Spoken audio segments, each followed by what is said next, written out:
Yes sir.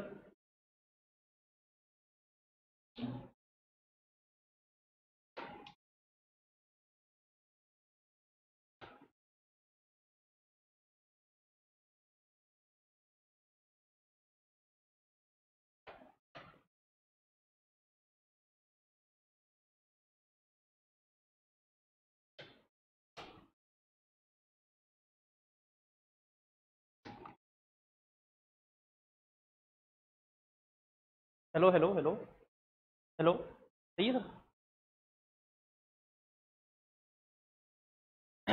Hello hello hello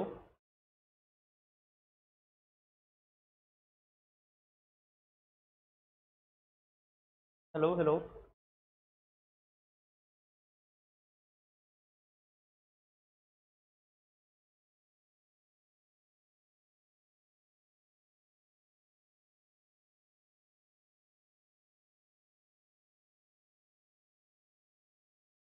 hello hello hello. Second में बता रही है। Hello hello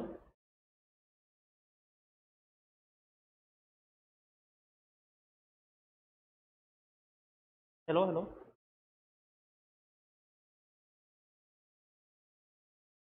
hello hello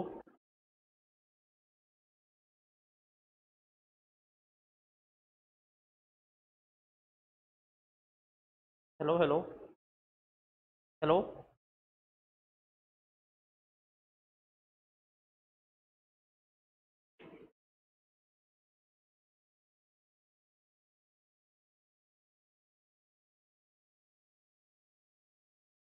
hello hello hello. नमस्कार। जय हिंद साथियों। आज का हमारा टॉपिक है नवपाषाण काल। तो आज हम नवपाषाण काल के बारे में पढ़ेंगे और पाषाण काल की ये अंतिम स्टेज है नवपाषाण काल। ये पाषाण काल की अंतिम स्टेज है नवपाषाण काल। तो आज हम इसके बारे में पढ़ेंगे। इससे पहले हम बात करते हैं पूर्व पाषाण काल है, मध्य पाषाण काल है, तो उसके बारे में हम पहले पढ़ चुके हैं। अब जो ये नवपाषाण काल है तो इसमें हमें क्या चीजें देखने के लिए मिलती, इसमें क्या परिवर्तन है। और दूसरी बात यह है, पूर्व पाषाण काल में जो मानव था वो एक अलग तरह था, मध्य पाषाण काल में अलग जीवन था उसका, और नव पाषाण काल में जो उसका जीवन था वो अलग था। इन तीनों जीवनों में बहुत अंतर भी हमें देखने के लिए मिलता है। अब जब नव पाषाण काल की बात करेंगे तो इस समय क्या होता है, इस समय की सबसे बड़ी जो परिवर्तन है वो है, इस समय मानव ने खेती करना प्रारंभ कर दिया। मध्य पाषाण काल में जो आदि मानव था वो एक जगह पहले रहता था, पशुपालन भी वो करता था। तो अब उसने क्या किया, अब उसने खेती करना प्रारंभ कर दिया। और अब हम बात करते हैं, जब उसने खेती करना प्रारंभ कर दिया तो इससे अब क्या है, अब इन्हें जो चीज़ें चाहिए थी वो चीज़ें अब सारी मिल जाती है। स्थायी निवास हो जाता है, पशुपालन हो जाता है और खेती हो जाती है। तो सारी की सारी जो चीज़ें हैं अब इनको वो मिल चुकी है। इसके बाद हम बात करते हैं नवपाषाण काल। अब नवपाषाण काल के जो स्थल हैं, जो बस्तियां हैं, वो अब एक स्थायी रूप से बस्तियां बस गई। लेकिन एक बात ये भी है, इस समय की भी जो बस्तियां हैं वो पहाड़ों के पास है, नदियों के पास अभी भी नहीं, क्योंकि सबसे जो ज़्यादा हैं वो पहाड़ों के पास है। लेकिन धीरे धीरे पहाड़ों के पास से जब पूरा उन्हें कृषि का जब ज्ञान हो जाएगा, उसके बाद वो नदियों की तरफ रुख करेंगे, क्योंकि अभी उन्हें जो चाहिए, अभी उन्हें पत्थर के औजार चाहिए, क्योंकि खेती से ज़्यादा ज़रूरी है उनके लिए अपनी सुरक्षा करना। शिकार करने के लिए हथियारों की आवश्यकता है, और वो हथियार किसके हैं, पत्थर के हथियार। दूसरी बात यह है, इस समय जो पत्थर के जो औजार हैं वो छोटे छोटे औजार हैं। जैसे पत्थर की छेनी भी प्राप्त होती है, जैसे लोहे की छेनी होती है ना छोटी, वैसे ही पत्थर की छेनी प्राप्त होती है। इस समय पत्थर की कुल्हाड़ी भी प्राप्त होती है और पत्थर के छोटे छोटे औजार प्राप्त होते हैं। अगली बात यह है, इस समय जो पत्थर के जो औजार प्राप्त होते हैं वो पॉलिश युक्त औजार हैं। उनके अंदर क्या लगा हुआ है? पॉलिश की हुई है औजारों के अंदर, तो वो हमें यहां से चीजें प्राप्त होती है। पत्थर के औजार प्राप्त होते हैं और पॉलिश युक्त औजार। अब इस समय के जो स्थल हैं कहां कहां से प्राप्त होते हैं, हम स्थलों की भी हम बातें करते हैं। जो स्थल हैं तो वो हमें प्राप्त होते हैं, जम्मू कश्मीर से बुर्ज होम्बी हमें प्राप्त होता है और हमें पाकिस्तान के बलूचिस्तान से हमें मेहरगढ़ प्राप्त होता है। और सबसे पुरानी जो खेती की जानकारी प्राप्त होती है मेहरगढ़ से प्राप्त होती है। लेकिन आजकल जो मेहरगढ़ का जो स्थान है वो लहुरा देव ने ले लिया है, क्योंकि लहुरा देव उससे पहले का है। क्योंकि जो लहुरा देव है वो 8000 से 9000 ईसा पूर्व का है, कल मैंने उस पर चर्चाएं की थी। और जो ये मेहरगढ़ है ये 7000 ईसा पूर्व का है। तो इसलिए हम बात करते हैं तो इससे पहले का ये आ जाता है। तो आज हम इसी नवपाषाण काल के बारे में पढ़ेंगे और इसका जब हम समय की बात करते हैं तो 4000 से 1000 BC का इसका समय, ये इसका समय है नवपाषाण काल का। 4000 से 1000 ईसा पूर्व में तक ये चलता है, ठीक है। इसके बाद हम बात करते हैं नवपाषाण काल। इस समय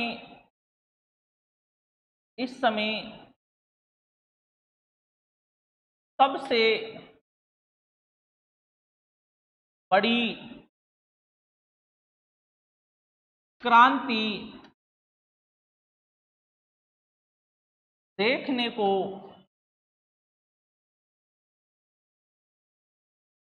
मिलती है, सबसे बड़ी क्रांति देखने को मिलती है। अब वो क्या मिलती है? बिल्कुल मिलती है, अर्थात मानव ने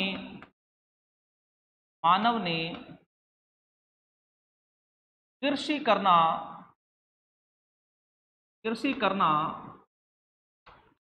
प्रारंभ कर दिया। कृषि करना प्रारंभ कर दिया। मानव ने क्या करना प्रारंभ कर दिया? कृषि करना प्रारंभ कर दिया। ये सबसे बड़ी क्रांति हमें यहां पर देखने के लिए मिलती है।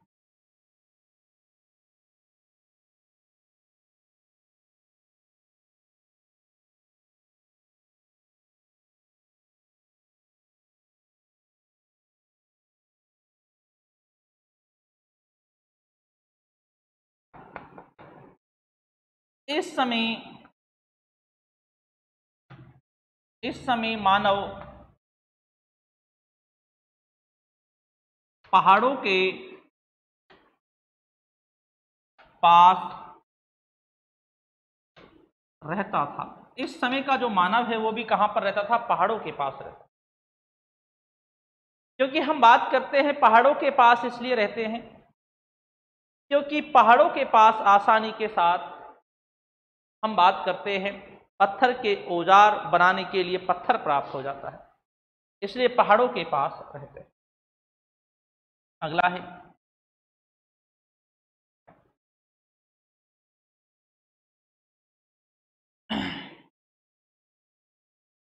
इस समय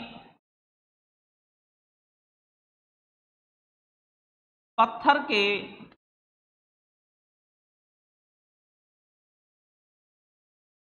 पॉलिशदार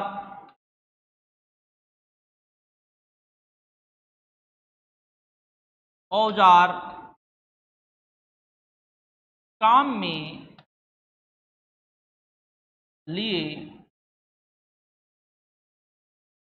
जाते। तो पत्थर के जो औजार थे वो पत्थर के औजार जो थे इस समय के वो पॉलिशदार औजार थे। पत्थर के जो औजार थे इस समय के वो कैसे थे? पॉलिशदार औजार थे, अर्थात उनकी क्या कर रखी थी? पॉलिश कर रखी।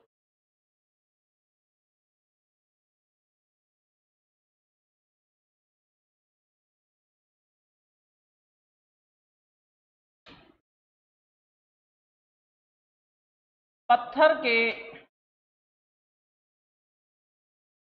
मुख्य औजार, पत्थर के मुख्य औजार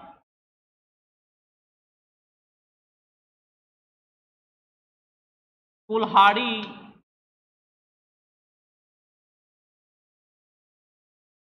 छेनी, छोटे पत्थर के स्क्रैपर, स्क्रैपर भी मान सकते हैं। उसे स्क्रैपर पहले से चल रहा है, लेकिन इस समय उनका पत्थर जो है बड़ा छोटा हो जाता है, ठीक है। तो ये छोटे पत्थर के औजार हैं, और कैसे औजार हैं? पॉलिश युक्त औजार,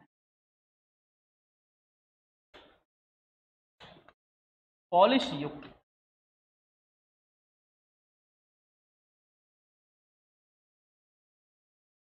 पॉलिश युक्त औजार है, ठीक है।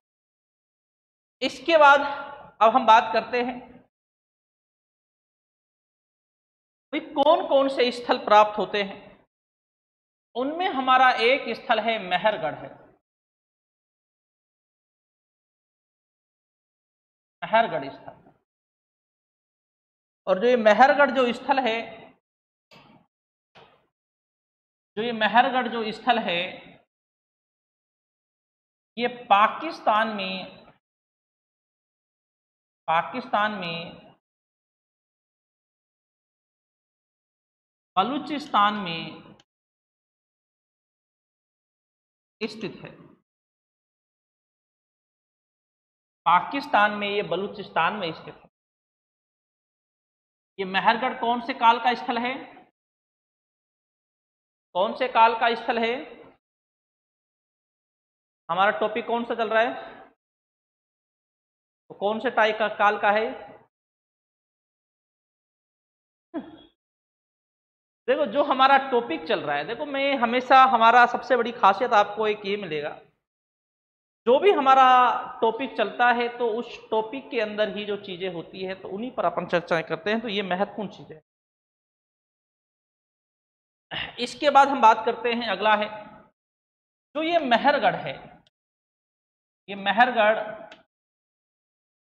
7000 BC अर्थात 7000 ईसा पूर्व का स्थल है।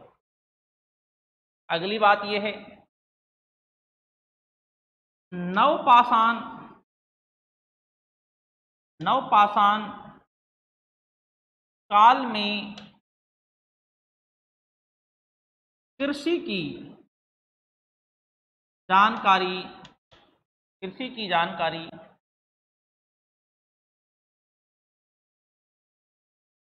मेहरगढ़ स्थल से ही, स्थल से ही प्राप्त होती है। हम बात बोलते हैं, करते हैं नवपाषाण काल में जो कृषि की जो जानकारी प्राप्त होती है तो इसी मेहरगढ़ से प्राप्त होती है। तो ये पाकिस्तान में स्थित है। हम बात करें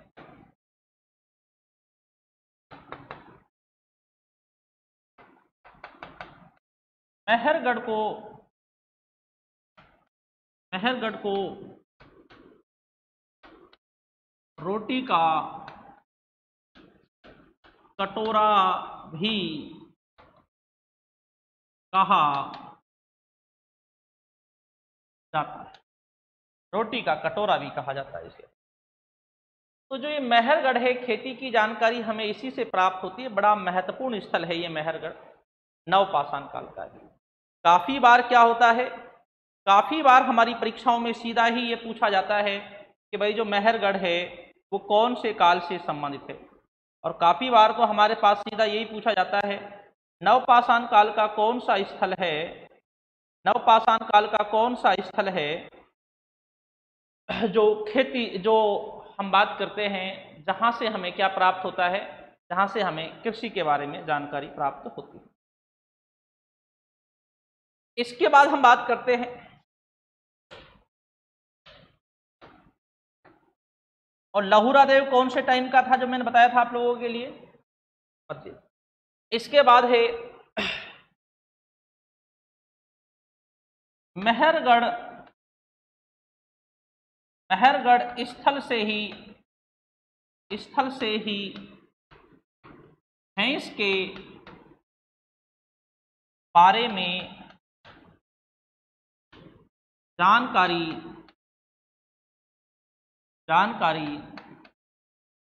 प्राप्त होती है,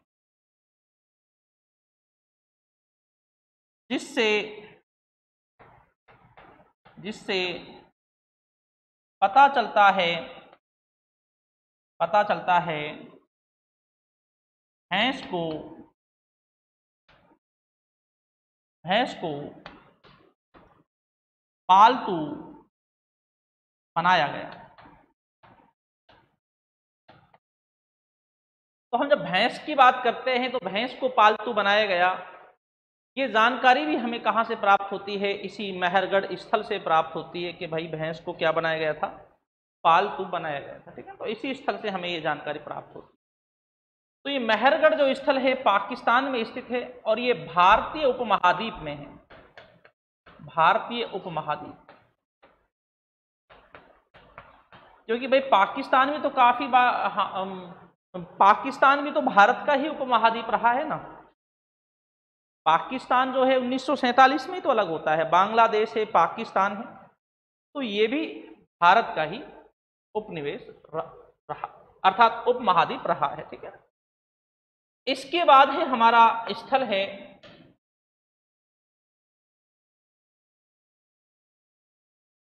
बुर्ज होम। इसके बाद हमारा स्थल है बुर्ज होम है। ये जो बुर्ज होम है ये भी एक बड़ा महत्वपूर्ण स्थल है। बुर्ज होम, हम जब बुर्ज होम की बात करते हैं, बुर्ज होम कहाँ पर स्थित है? जम्मू एंड कश्मीर। जब हम बात करते हैं भाई इसकी खोज की, जब बात की जाती है तो 1935 ईस्वी में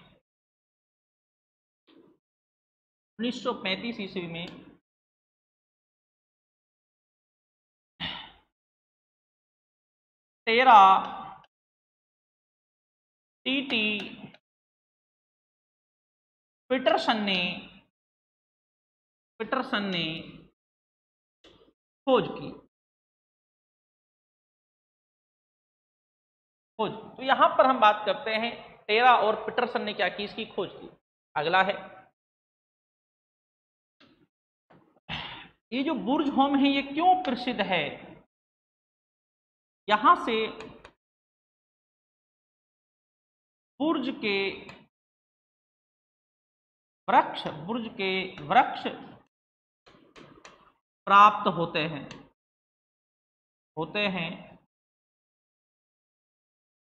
इसलिए नाम बुर्ज होम पड़ा। दूसरी बात यह है जो ये बुर्ज होम है, काफी बार यहां से प्रश्न पूछा जाता है। बुर्ज होम से बहुत ज्यादा प्रश्न पूछा जाता है। बुर्ज होम से प्रश्न बहुत ज्यादा पूछा जाता है। क्या प्रश्न पूछा जाता है? हम बात करते हैं यहां से गर्त आवास प्राप्त होते हैं। गर्त आवास, अब हम बात करते हैं ये गर्त जो आवास है, ये गर्त आवास क्या होते हैं?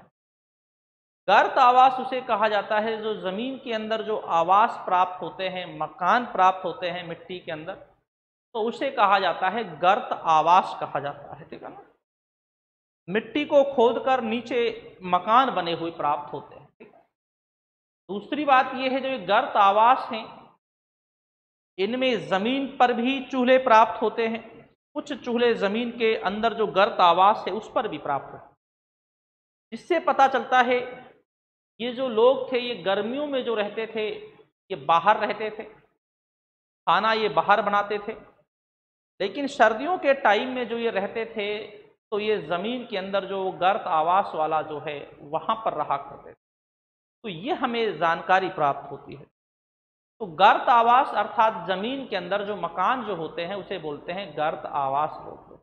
गर्त आवास की हमें जानकारी प्राप्त होती है। यूं तो जब हम बात करते हैं गर्त आवास की, जब हम बात करते हैं ये जमीन के अंदर जो मकान बनने प्रारंभ हो जाते हैं ये मध्य पाषाण काल में हो जाते हैं। लेकिन पूरी तरह जमीन के अंदर जो मकान बनने जो प्रारंभ होते हैं, पूरी तरह जो प्रारंभ होते हैं वो नवपाषाण काल में इस पूरा रूप धारण करता है। इससे पता चलता है कि जो मानव थे वो जमीन के अंदर भी रहते थे सर्दियों में, और गर्मियों में वो जमीन के अंदर से ऊपर आ जाते थे, तो ऊपर रहते थे। गर्त आवास हम बात करते हैं, यहां से गर्त आवास प्राप्त होते हैं।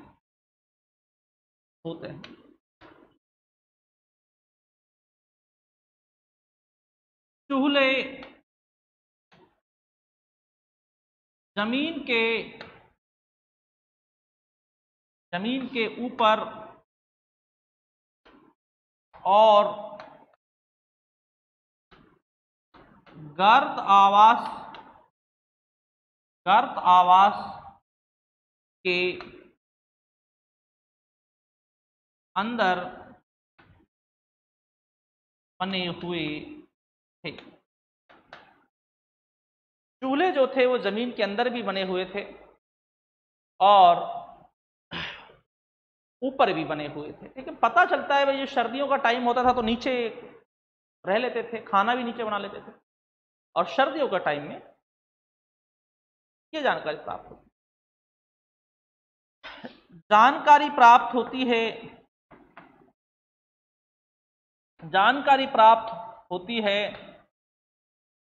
होती है सर्दी में जमीन के अंदर और गर्मी में बाहर रहते थे, ऐसी हमें जानकारी प्राप्त होती है। और जब बुर्ज होम की हम जब बात करते हैं तो 2000 से 2700 ईसा पूर्व तक ये कनेक्ट होता है हमारा स्थल। इसका समय है 2000 से 2700 ईसा पूर्व तक का इसका समय है। अगला है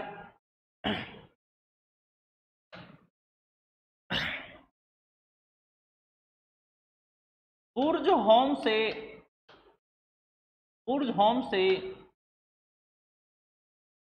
एक कब्र प्राप्त होती है जिसमें मानव के साथ कुत्ते को दफनाया गया है। मानव के साथ कुत्ते को दफनाया गया है। ये कब्र है, इसमें एक व्यक्ति है, इसमें जो है इसमें क्या है, एक कुत्ता है। कब्र में एक व्यक्ति और कुत्ते को दफनाया गया है। ठीक है, क्या जानकारी प्राप्त होती है भाई इससे?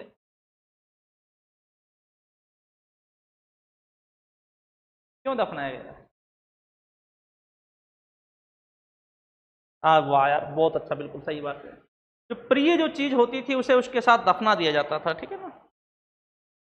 जब आप अभी आपने नाम सुना होगा, मिस्र के पिरामिडों का नाम सुना होगा। फराओ के पिरामिड है, फराओ राजाओं का नाम था फराओ। जो मिस्र के जो पिरामिड थे, मिस्र के पिरामिड बड़े जंगलों में, बड़े अलग जगह, पहाड़ों एरियो में बड़े अलग जगह बने हुए। जो मिस्र के जो पिरामिड है, उन पिरामिडों के अंदर शासकों की कब्रें हैं, और वहां पर उस शासक से संबंधित दीवारों में उसकी सफलताएं, उसकी विजयों का बखान कर रखा है, उल्लेख कर रखा है विजयों का। दूसरा ये है, शासक से संबंधित कुछ चीजें भी वहां पर रख रखी है। कहीं ना कहीं ये उम्मीद थी कि जो ये शासक है ये दोबारा जीवित होगा। तो ऐसी आस्थाएं थी। ऐसी ही आस्थाएं हमें यहाँ पर भी हमें देखने के लिए मिलती हैं, ऐसी आस्थाएं हैं, ऐसी उम्मीदें हैं कि दोबारा ये जीवित हो सकता। तो हम बात करते हैं जो ये बुर्ज होम है, इससे ये चीज़ें, ये जानकारी इसी बुर्ज होम से ये प्राप्त होता है। भाई ऐसी आस्थाएं हैं कि जो व्यक्ति है वो दोबारा जीवित हो सकता है। दूसरी बात यह है, आदमी के साथ कुत्ते की जब दफनाने की बात जब आती है, आदमी के साथ जब कुत्ते को दफनाने की जब बात आती है, और भी जगह दफनाया गया है। एक हड़प्पा सभ्यता का स्थल है, वहां पर भी आदमी के साथ किसको दफनाया गया है? कुत्ते को दफनाया गया है।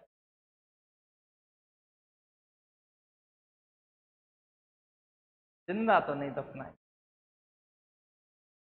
जिंदा कैसे दफना? नहीं, एक साथ भी नहीं मरता। एक साथ भी नहीं मरता, क्योंकि जिस समय आदमी की मृत्यु हुई हो तो उस समय कुत्ते की उसी टाइम मृत्यु हो, ऐसा नहीं। ऐसे ही हमें पता चलता है आदमी के साथ स्त्री की कब्रें भी हमें प्राप्त होंगी आगे चलकर हड़प्पा सभ्यता में। जिसे हमें कालीबंगा से प्राप्त होगी, हमें लोथल से भी प्राप्त होगी। कालीबंगा से जो हमें प्राप्त होंगी, तो कालीबंगा से हमें एक युगल समाधि प्राप्त होगी जिसमें आदमी के साथ एक स्त्री को भी दफनाया गया है। और जब हम बात करेंगे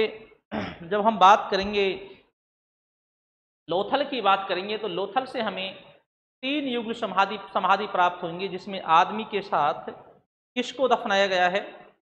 स्त्री को दफनाया। तो इससे अब यहाँ पर भी अनुमान लगाएं कि साहब एक साथ दोनों की मृत्यु हो गई हो, ऐसा पॉसिबल नहीं होता, क्योंकि उसको सती करके उस तरीके से उसे मार कर जिसी तरीके से, तो उसे उस तरीके से दफनाया जाता था। जिंदी चीज़ों को नहीं दफनाया जाता है, ठीक है, जिंदा को नहीं दफनाया जाता, तो मार कर ही उसे दफनाया गया हो। और इससे ये पता चलता है कि जो व्यक्ति का प्रिय जानवर है, प्रिय लगाव है, इससे बहुत ज़्यादा लगाव है। और फिर क्या है, जब इससे इतना ज़्यादा लगाव है तो इससे ये है कि ये उम्मीद है कि जब ये जीवित होगा इसके साथ ये भी मिल जाएगा। और एक स्थल है हमारा, ये बुर्ज होम तो नवपाषाण काल का स्थल है, एक हमारा हड़प्पा सभ्यता का स्थल है। एक हमारा हड़प्पा सभ्यता का स्थल है जिसका नाम क्या है? रोपड़। एक हमारा हड़प्पा सभ्यता का स्थल है जिसका नाम है रोपड़। ये जो रोपड़ है ये पंजाब में स्थित है। इस रोपड़ से हमें जो जानकारी प्राप्त होती है, इस रोपड़ से हमें ये जानकारी प्राप्त होती है, रोपड़ से हमें ये जानकारी प्राप्त होती है, यहाँ पर भी आदमी के साथ कुत्ते को दफनाया गया है। अब हम इसे थोड़ा सा डिफरेंट, थोड़ा अलग हम इसे करना चाहें, हम बात करते हैं नवपाषाण काल में या पाषाण काल में आदमी के साथ कुत्ते को कहाँ पर दफनाया गया था, तो हमारा राइट आंसर आएगा बुर्ज होम। ठीक है, अगर हमारा प्रश्न पूछ लिया जाए कि हड़प्पा सभ्यता में आदमी के साथ कुत्ते को कहाँ पर दफनाया गया था, तो हमारा राइट आंसर आएगा रोपड़। रोपड़ आएगा। दोनों चीज़ें हैं, ये दोनों चीज़ें जो हैं बड़ी अलग अलग सी चीज़ें हैं, लोग उस तरीके से। अब हम बात करते हैं, यहाँ पर हम इसको थोड़ा नोट करके भी हम लिख लें। नवपाषाण काल में, नवपाषाण काल में आदमी के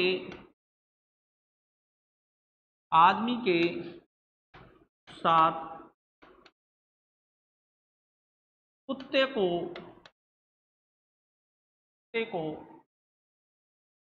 आदमी के साथ कुत्ते को बुर्ज होम में दफनाया गया। कहाँ पर दफनाया गया? बुर्ज होम में दफनाया गया। ठीक है, इसके बाद हम बात करते हैं अब हम बात करते हैं हड़प्पा सभ्यता में आदमी के साथ कुत्ते को, आदमी के साथ कुत्ते को रोपड़ में दफनाया गया। रोपड़ में दफनाया गया। ये दोनों ही चीजें जो हैं बड़ी अलग है। जब आदमी के साथ हम बात करते हैं तो आदमी के साथ जो दफनाया जाता है कुत्ते को, नवपाषाण काल में तो बुर्ज होम में दफनाया जाता है, और जब हड़प्पा सभ्यता की जब बात की जाती है तो क्या नाम आता है, रोपड़। तो ये है हमारा बुर्ज होम है जो जम्मू कश्मीर में स्थित है। ये नवपाषाण काल का स्थल है। क्या क्या चीजें यहां से डिफरेंट प्राप्त होती हैं वो सारी चीजें हमने चर्चा कर ली। एक स्थल है गुफाकराल। ये जो स्थल है ये जम्मू एंड कश्मीर में स्थित है, यहीं पर स्थित है ये भी। अगला ये है, इसका जो अर्थ होता है, अर्थ होता है कुम्हार की, हाँ, इसका जो अर्थ होता है वो अर्थ होता है कुम्हार की गुफा, इसका अर्थ होता है। अगला है, हम बात करते हैं 1981 ईस्वी में ए के शर्मा ने खोज की। अगली हम बात करते हैं, गुफाकराल भी कौन से काल से संबंधित है, नवपाषाण काल से। ठीक है, काफी बार तो हमारे पास सीधा ही ये पूछ लिया जाता है गुफाकराल कहाँ पर स्थित है, कौन से काल से संबंधित, क्योंकि क्या होता है कहाँ पर परीक्षा का स्तर का लेवल कितना बढ़ रहा है तो ये भी हमें जानना होता है। अब हम गुफाकराल में ही बहुत लंबा हम टाइम लगाएं लेकिन वो चीज़ें पूछी ही नहीं जाती, कोई मतलब नहीं होता। ठीक है, जितनी चीज़ें हैं जितनी वो है उस तरीके से हमें उसको समझना भी। ठीक है, तो कंपटीशन का मतलब सबसे अलग यही है कहाँ पर हमें कितनी गहराई से जाना है, ये चीज़ें बहुत बड़ी महत्वपूर्ण होती है। हमें यहाँ पर ये नहीं देखना है कि हमारे अंदर इतना टैलेंट है, हम आपको सबको दिखाएं कि हमारे पास ये भी आता है वो भी आता है और उस सारी चीज़ों को लिखा दें और फिर परीक्षा में उससे संबंध कुछ मामला ही नहीं है तो फिर क्या ही मतलब होता है उससे। अगली हम बात करते हैं, यहाँ पर क्या है, यहाँ पर भी गर्त आवास प्राप्त होता है। गर्त आवास, यहाँ से गर्त आवास प्राप्त होता है, तो यहाँ गर्त आवास प्राप्त होता है। तो यहाँ से भी हम बात करते हैं, तो यहाँ से भी हमें क्या प्राप्त होता है, गर्त आवास प्राप्त होता है। जमीन के अंदर यहाँ से भी हमें मकान प्राप्त होते हैं।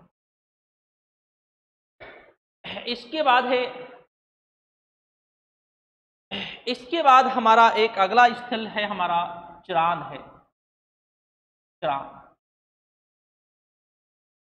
चिरान जो है ये बिहार में स्थित है, बिहार में स्थित है चिरान है।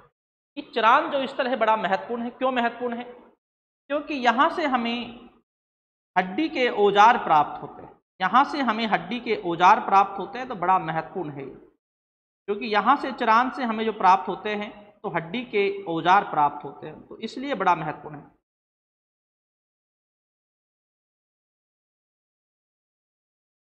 और ये जो स्थल है, ये स्थल जो है ये सारण जिले में स्थित है। सारण जिला देखा है आपने, नहीं, सारण जिले में स्थित। अगला है तो गंगा सोन गंडक और घाघरा नदी के संगम पर स्थित है।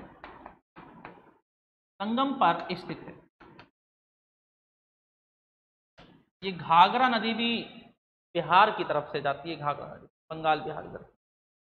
अगली हम बात करते हैं, अब यहां पर आप देखेंगे जब बिहार में पहाड़ नहीं है, पहाड़ नहीं है, हैं नदियां हैं, हरा भरा है, नदियां हैं, पहाड़ नहीं है बिहार में, ये बात है। पहाड़ हमारे राजस्थान में बहुत ज्यादा है, ठीक है? और फिर दूसरी तरफ हिमाचल प्रदेश की तरफ भी काफी है, लेकिन बिहार में पहाड़ देखने के लिए नहीं। लेकिन हमें मौर्य काल में हमें जरूर पता चलता था, बाराबर की गुफाओं का पता चलता था, ठीक है? लेकिन पहाड़ है नहीं, तो खुला है ज्यादा। अगली बात यह है, अब यहां पर थोड़ा सा समझना, अब जो हमारा जो मानव है वो है अब पहाड़ों के पास से अब नदियों के पास निकल गया है। सोन है, गंगा है, सोन है, गंडक है, घाघरा है, तो नदियों के पास आ गया है। क्यों? खेती कर रहा है। दूसरी बात ये, पानी चाहिए अब उसको। अब उसने पत्थर के स्थान पर अब रास्ता निकाल लिया। अब उसने किसके औजार काम में ले लिए? हड्डी के औजार काम में ले लिए। तो पत्थर के स्थान पर उसने रास्ता निकाल लिया, क्योंकि उसको लगने लगा है कि अब पत्थर के पहाड़ों के पास अगर हम रहेंगे ज्यादा टाइम तो काम चलने वाला नहीं। इसलिए अब उसने क्या किया, नदियों के पास आ गया। और औजारों के लिए पत्थर की औजारों की आवश्यकता थी, लेकिन उसका भी उसने रास्ता निकाल दिया। और उसका रास्ता जो उसने निकाला, वो निकाला हिरण की जो हड्डियां हैं, उन हड्डियों के औजार बनाना उसने चालू कर दिया, ठीक है ना? अब यहां से हमारा मोस्ट जो है, हम बात करते हैं हड्डी के औजार प्राप्त होते हैं। यहां से अब जो प्राप्त होते हैं वो क्या प्राप्त होते हैं? हड्डी के औजार प्राप्त होते हैं। अर्थात जो हमारा जो मानव है आदि, उसने अब रास्ता निकाल लिया है, हड्डी के औजार प्राप्त होते। तो ये जो चिरांद है ये बिहार में सारण जिले में स्थित है और ये नदियों पर है। और अब जो मानव है, हम बात करते हैं, अभी तक जो रहता था वो पहाड़ों के पास है, पहाड़ों के पास। अब ये कहां पर आ गया है? नदियों पर आ गया है। और दूसरी बात ये थी, पहाड़ों के पास क्यों रहता था ये? पत्थर के औजारों की वजह से रहता था। अब इसने थोड़ा आविष्कार कर लिया, इसने नया आविष्कार ये कर लिया, अब पत्थर के स्थान पर इसने हिरण के जो शींग होते हैं, हड्डियां जो होती है, हड्डियों के औजार बनाने चालू कर दिए। तो आवश्यकता ही नहीं रही। अब इसने क्या कर लिया? हड्डी के औजार बनाने चालू कर दिए, तो अब इसको आवश्यकता ही नहीं रही। तो सारा सिस्टम इसने अब शेक कर लिया, अब इसको ऐसी कोई आवश्यकता नहीं। तो ये हमें यहां पर देखने के लिए मिलता है। अगली हम बात करते हैं, अगला जो स्थल है कोल्डी हवा। कोल्डी हवा ये स्थल भी किसका है? नवपाषाण काल का। ये कोल्डी हवा है जो नवपाषाण काल का स्थल है। और ये जो स्थल है ये यूपी में स्थित है। यूपी की भी हम बात करते हैं, ये इलाहाबाद में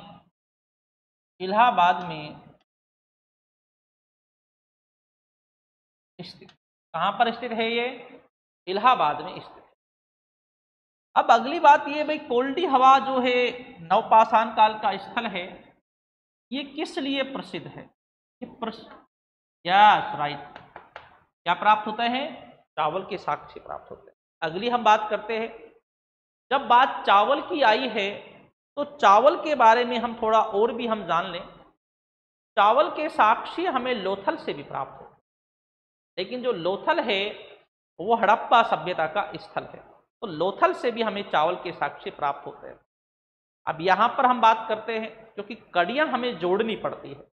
यहां पर जब हम बात करते हैं, जब पाषाण काल या नवपाषाण काल का पूछा जाए तो चावल के जो साक्ष्य जो प्राप्त होते हैं वो कहां से प्राप्त होते हैं?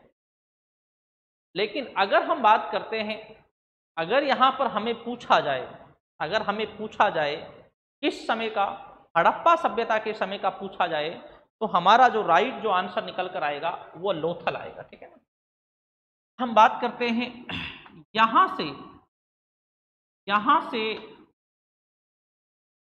से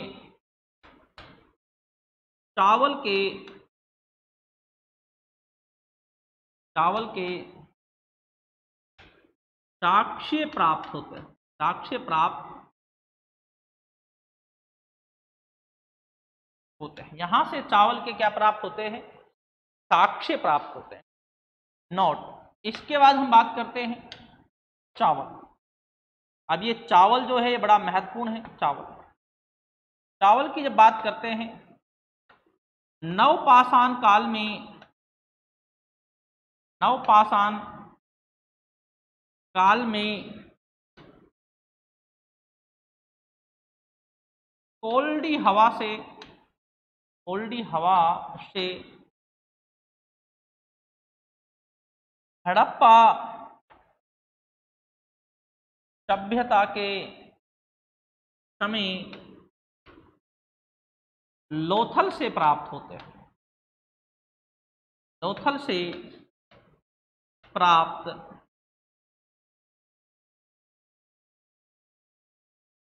लोथल से प्राप्त होता है। तो जो चावल है, चावल पर अब हमने पूरी ही चर्चा कर ली, ठीक है। इसके बाद हम बात करते हैं चौपानी मांडो। ये चौपानी जो मांडो है, ये स्थल जो है इलाहाबाद में, इलाहाबाद में स्थित है, स्थित है।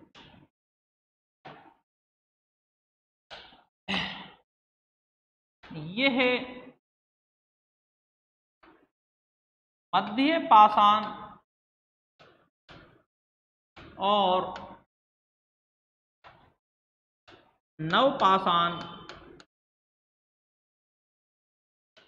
काल से, नवपाषाण काल से संबंधित है। तो हम बात करते हैं, तो ये चौपानी मांडो दोनों कालों से संबंधित। अगला है यहां से मधुमक्खी के छत्ते के आकार के, आकार की झोंपड़ी प्राप्त होती है। झोंपड़ी प्राप्त होती है। ऐसी मधुमक्खी के छत्ते के आकार की झोंपड़ी प्राप्त होती है। चौपानी मांडो दोनों टाइम से, काल से जुड़ा हुआ है, ठीक है। अगला है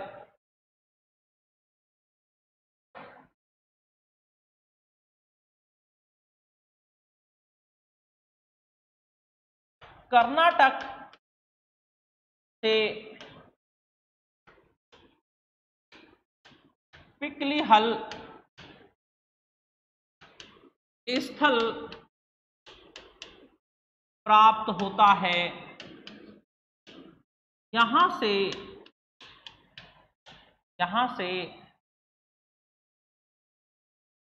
राख का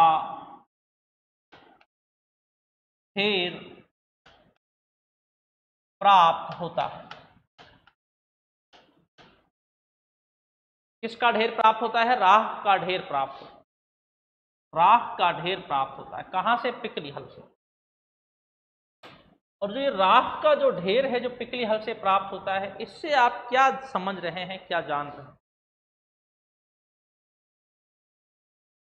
क्या, किस चीज को?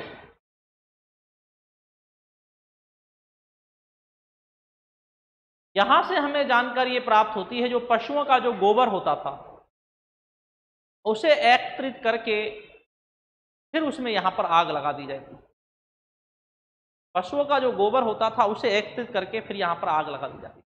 तो यहां से हमें राख का ढेर प्राप्त होता है, ठीक है। हम बात करते हैं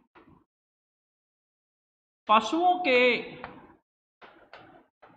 गोबर को, एकत्रित करके उसमें आग लगा दी जाती थी। क्या लगा दी जाती थी? उसमें आग लगा दी जाती थी। तो ये हमें जानकारी प्राप्त हो, तो उसमें क्या लगा दी जाती थी? उसमें आग लगा दी जाती थी, तो गोबर को एकत्रित कर। अगला है, तो पिकली हल जो है ये कौन से नवपाषाण काल से संबंधित है? अगली हम बात करते हैं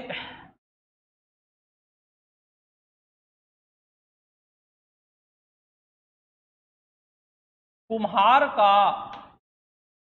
चाक। कुम्हार कुम्हार के चाक की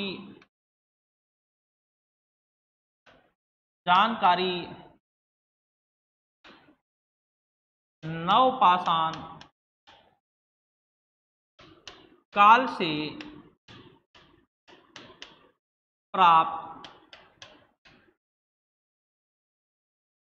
नवपाषाण काल से प्राप्त होती है। हम बात करते हैं जो कुम्हार का जो ये चाक है, इस कुम्हार के चाक की जो जानकारी है वो नवपाषाण काल से प्राप्त होती है। इससे हमें ये पता चलता है अब क्या बनने प्रारंभ हो चुके हैं, मिट्टी के बर्तन बनने प्रारंभ हो। मिट्टी के जो बर्तन बनने जो प्रारंभ होते हैं वो कब होते हैं? नवपाषाण काल में, ठीक है। अगली हम बात करते हैं इसी काल से हमें क्या प्राप्त होता है?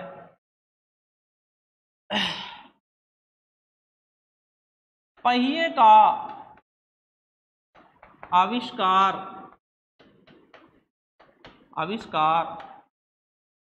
4000 BC में हुआ। तो इस समय जो पहिया जो है, पहिए का भी हमें जानकारी प्राप्त हो जाती है।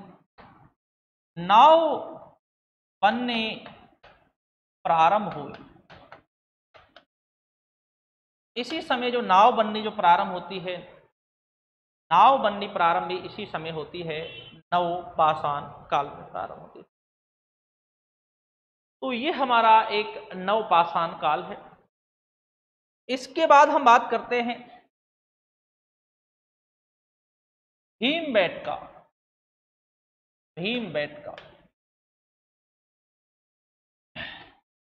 रायसेन जिला MP में स्थित है। खोज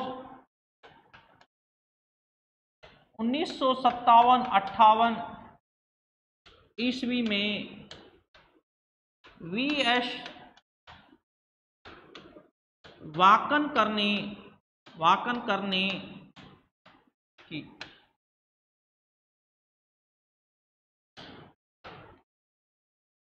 प्राचीनतम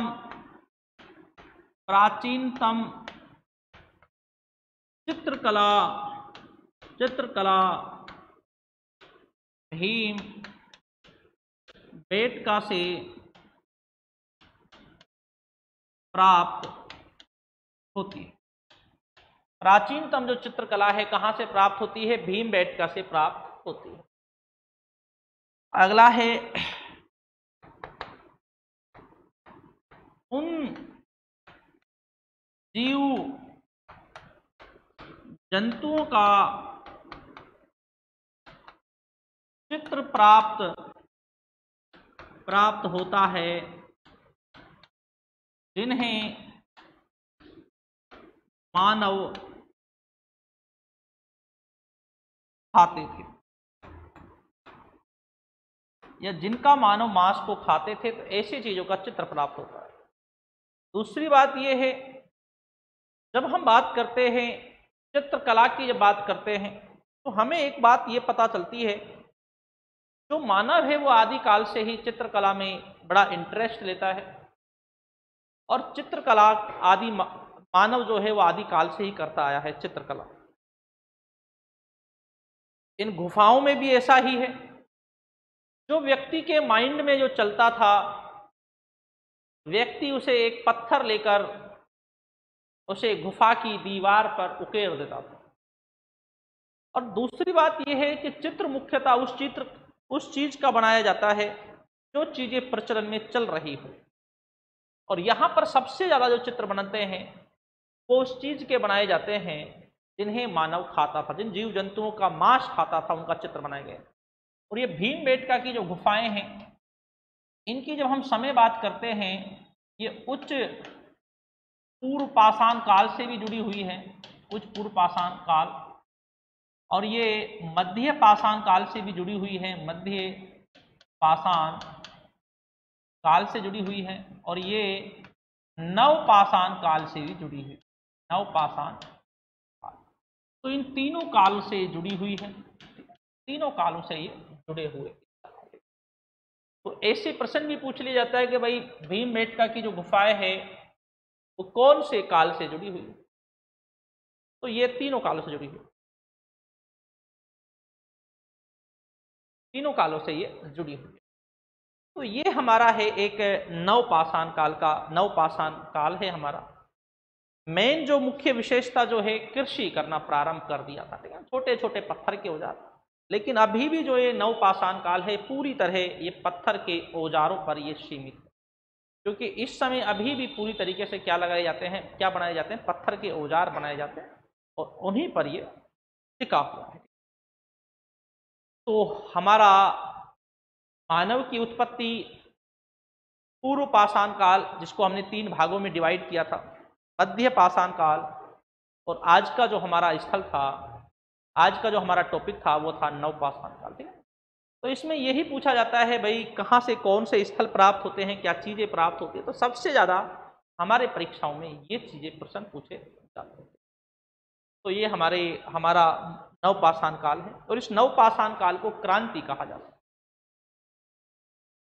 इसे अनाज की क्रांति भी कह सकते हैं। तो एक क्रांति कहा जाता है। क्रांति क्यों कहा जाता है? इससे बहुत ज्यादा एक परिवर्तन देखने के मिलता है। जो मानव स्थायी निवास करना प्रारंभ कर चुका था, जिसने पशुपालन करना प्रारंभ कर दिया था, तो जरूरत थी, आवश्यकता थी, वो आवश्यकता थी कृषि की आवश्यकता थी, खेती की आवश्यकता, और वो खेती करना भी प्रारंभ कर दिया। उसके बाद तो सारा मामला हो जाता है, ठीक है। इसके बाद धीरे धीरे गांव का रूप लेते हैं, कबीले धीरे धीरे गांव के रूप लेते हैं। फिर एक कबीले का, गांव का प्रमुख किसी को चुना जाता है, पहली बार उसे सहमति से चुना जाता है, और फिर जब वो बाद में धीरे धीरे वो वंशानुगत बन जाता है, और धीरे धीरे उसके अंदर क्या आ जाता है, राजतंत्र व्यवस्था धीरे धीरे स्थापित होने लग जाती है। आज का हमारा टॉपिक जो था वो था नवपाषाण काल से संबंधित हमारा टॉपिक था। इसके बाद कल से जो हमारा चलेगा हड़प्पा सभ्यता वाला हमारा टॉपिक चलेगा, और ये हमारा पाषाण जो काल है इसका हम टेस्ट भी लेंगे। बताओ कब टेस्ट लें इसका हम? नहीं, कल तो इतना जल्दी तो, थोड़ा टाइम तो आपको भी थोड़ा ठीक तरीके से दिया जाएगा। और से उम्मीद तो यह है कि ये पूरा आप लोगों को याद हो गया होगा। सही बात है कि नहीं है? क्योंकि ऑफलाइन का एक बहुत अंतर होता है, बहुत ज़्यादा अंतर होता है ऑफलाइन। ऑनलाइन का भी होता है, लेकिन ऑनलाइन के लिए क्या होता है, अगर हमने पहले से अच्छी तरीके से पढ़ रखा है तो हमारे लिए ऑनलाइन अच्छा रहता है। लेकिन अगर हमारा कॉन्सेप्ट पहले से क्लियर नहीं है तो ऑनलाइन में सिस्टम नहीं बैठ पाता है, क्योंकि ऑफलाइन का एक बहुत अलग होता है। और अब धीरे धीरे ऑफलाइन की तरफ बच्चे भी थोड़ा धीरे धीरे रुझान कर रहे हैं। और पहली बार तो हमें ऑफलाइन ही पढ़ना पड़ता है कॉन्सेप्ट को क्लियर करने के लिए, बाद में कभी फिर ज़रूरत पड़े तो ऑनलाइन अपन ले लेते हैं, ये तो ज़रूरी है। ऑफलाइन का एक अलग ही होता है, और ऑफलाइन में ये उम्मीद होती है पूरी 70-80% क्लास में याद हो जाता है पूरा, और एक बार आप रिवीजन करोगे तो आपको पूरा याद हो जाता है। और फिर अपना तो फिर पढ़ाने का थोड़ा ऐसा है तो काफ़ी हद तक याद हो जाता है। सही बात है कि नहीं है? सच में सही है ना? ये है। तो टेस्ट जो है आपका 2-3 दिन बाद आपका टेस्ट लेंगे, ठीक है। तो पूरा एक बार फिर और अच्छी तरह पढ़ना, एक बार नोट्सों से भी पढ़ना, ठीक है ना। क्लासों को देखना तो एक बार नोट्सों से भी पढ़ना। तो ठीक है, कल हमारी जो है हड़प्पा सभ्यता की हमारी कल क्लास रहेगी। बहुत अच्छी हमारी क्लास है कल की, बहुत अच्छी, ठीक है। तो ठीक है भाई, धन्यवाद। हाँ, फोटो अभी खींच